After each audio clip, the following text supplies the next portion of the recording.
Yo, this is Real Talk E. Welcome to the locker room. We talk nothing but basketball. Breaking news, ladies and gentlemen. The Phoenix Suns have announced that they do not know what they want to do with Christopher Emmanuel Paul. Sham Woj came out and they tweeted that the Suns have basically agreed to have multiple meetings with Chris Paul, starting conversations about what to do with him going forward. Whether they're going to keep him how it is, or they're going to waive him and re-sign him for cheaper, or trade him to another team.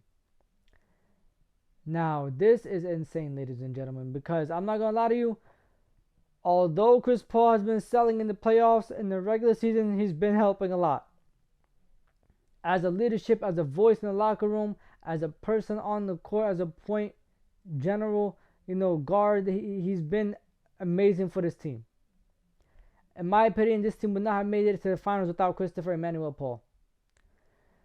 But, just like how the Suns got rid of Monty Williams for a new voice in the locker room, it might be time to say thank you and goodbye to Christopher Paul. Chris Paul has not been bad by any means possible, except the playoffs. Obviously, he's been underwhelming. He's been terrible at least the last 2 years. The year before that, when the Suns made it to the finals, he was amazing until the finals. However, last 2 years he's been mediocre. He's been getting injured a lot, which is something he can't control, but it seems to always happen in the playoffs, and we cannot afford this to happen anymore. Suns lost a lot of games in the playoffs with him. Once he got injured, the Suns started winning. Although they did get smoked by the Nuggets this year, they did start winning. They play faster. They play more together. They play like everybody's supposed to pass the ball, move the ball around. Everybody has, something to do with the offense. Everybody has to play a part. When Chris Paul's there, it's like super Chris Paul, Devin Booker. Chris Paul, Devin Booker handle it with the handle of the ball. And now that Kevin Durant is there, it's going to be Chris Paul, Devin Booker, KD. And Chris Paul has been trying to play off the ball and, score in that way. But his shot this year was off. I mean, he was terrible from shooting from all around the court this year. Even his mid-range shot wasn't as potent as it usually is. Now, do I want the Suns to trade Chris Paul? I want the Phoenix Suns to waive him and re-sign him for a lot cheaper, so that we could get a better bench, better talent. Is this possible? Both parties have said that they want to play with each other. They want to keep each other around. Chris Paul said, I want to play with Devin Booker and Kevin Durant. I want to be able to compete for a championship. And his best bet is to play with this Phoenix Suns. He wants to be with Booker and Durant. The Suns organization have came out and said, we want to keep Chris Paul. But at what cost? Waive him and re-sign him. Now, is Chris Paul okay with that? That's my question. Is Chris Paul ready to take a pay cut for the benefit of the team? And this is going to determine if Chris Paul really wants to win or not. If Chris Paul really wants to win, he'll take this pay cut and allow the Suns to have a better talented bench and team overall for a better opportunity to make it to the finals and help Booker and Kevin Durant. If Chris Paul really does not want to win for real and he just wants to do it his way, which hasn't been working for however long he's been in the league, then he would not allow them to waive him and he would want to be traded to another team. And if that's the case, as the Phoenix Suns, I need some good pieces back. Either high-level role players. I don't think we're going to be able to get a star, but a second, third tier star, I would love that. What type? Who exactly? I have not thought of that. I haven't. I'm sorry. I haven't thought of that at all. But I would say we need like a package that the Lakers got. That D'Angelo Russell, Jared Vanderbilt, Malik Beasley type of package. We need that. We need a Rui Hachimura on our team. I'm not gonna lie, we need that. For Chris Paul, yeah. Will the Suns even trade him? Honestly, bro, I don't know, bro. And I wouldn't be surprised if they do. And allegedly, they have been exploring some trade opportunities with Chris Paul and DeAndre Ayton. This is really, really, really hard to do because as the Phoenix Suns organization, I don't know if I want to get rid of a center that talented. I know we have Devin Booker and Kevin Durant, but you just got rid of Monty Williams. That was a big reason why DeAndre Ayton was not playing at the level that he was able to play in the first year when they went to the finals. It was Monty Williams. They didn't get along. There was a time where they even said that DeAndre Ayton was not speaking to Monty Williams since the regular season ended, or since the Mavericks Game 7. And we was already in the new year. So the whole summer he did not talk to the coach. And you just fired the coach. So I would give DeAndre Ayton a second chance.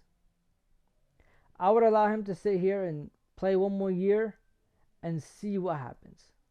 If he's not good, if he's not doing anything, if you didn't see no, contribution or any progress or any growth by the All-Star break, trade him. In terms of Chris Paul, that's a move that, if it's done properly, can come back and benefit us. If it's done terribly and rushed, it can come back and hurt us. And it depends how the Suns make this move.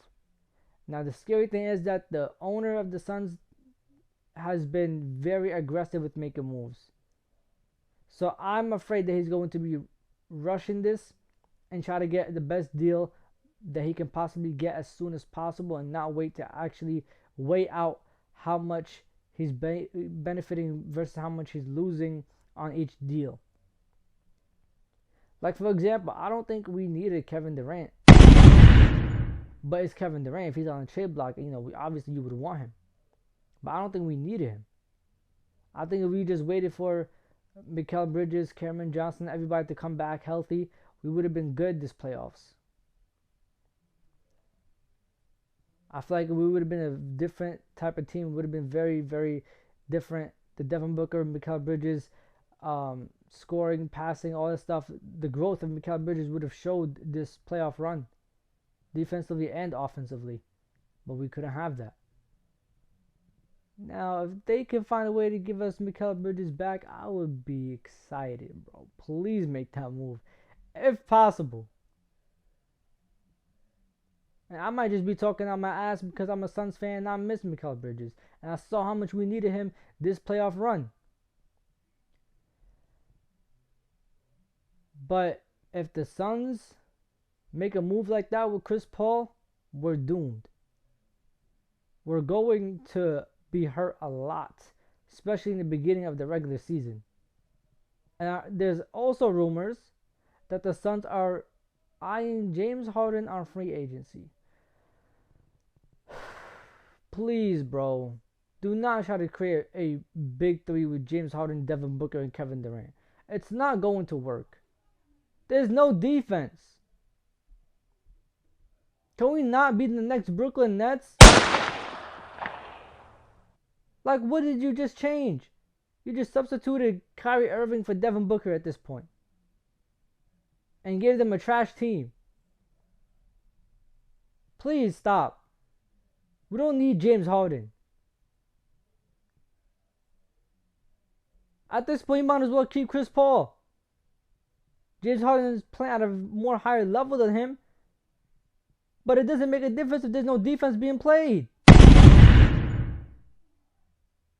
I don't care what type of coach Frank Vogel is. He's not going to be able to force James Harden, Devin Booker, and Kevin Durant to play defense. And DeAndre Ayton. That is too much for him to handle.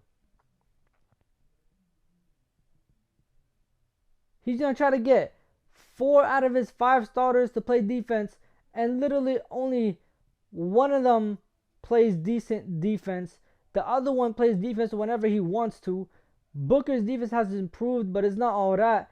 James Harden's defense, he's just a big body, bro. Honestly, he's just strong as hell, and he could, like, sometimes stand his ground, look like he's playing defense, but he's not really playing defense. We need real defensive players, real 3-and-Ds. We do not need another star or another superstar next to Kevin Durant and Devin Booker. If it's a 3rd-tier star, yes. But not a James Harden. I don't want little baby showing up to the Suns game. I don't need that. I don't need little baby showing up to the Suns game. I don't want to see little baby in the stands. At that point, the whole team is ruined. Everything's gone. I hope the rumors are not true. And I hope that the Suns owner, Matt Ashbia, I hope he's really trying to make moves for real to win and not just get big names. That's not building a team. That's not building a roster. So I hope he's really trying to build a real roster and not just trying to get the biggest names possible in the market. That's not how you win. No team has won like that. Not a single one. You need defense to win championships. And James Harden, Devin Booker, Kevin Durant, DeAndre Ayton, and whoever else you throw in that 3 spot is not defense. I'm tired of teams putting up 140 and giving up 141. I'm tired of teams putting up 175 and giving up 176. I'm tired of that, bro. So before I go too far and start violating and taking things too personal, it's enough of me rambling and chatting. It's time for y'all to let me know. Chat things down below. Like, comment, subscribe, and share. This is Real Talk with E, and it's time to leave the locker room. I'm going to catch y'all. Safety, my hearts. Irving puts it up. It's good. Kyrie Irving from downtown. The officials have to review it. And the Lakers win the game. Banks it in. He banks in the 3 to win it. Good. That's why he's NBA All-Defensive Team. Adebayo, sky high with the block and rejection. This is for the win. Got it. Wow. At 7, working against Butler, got down.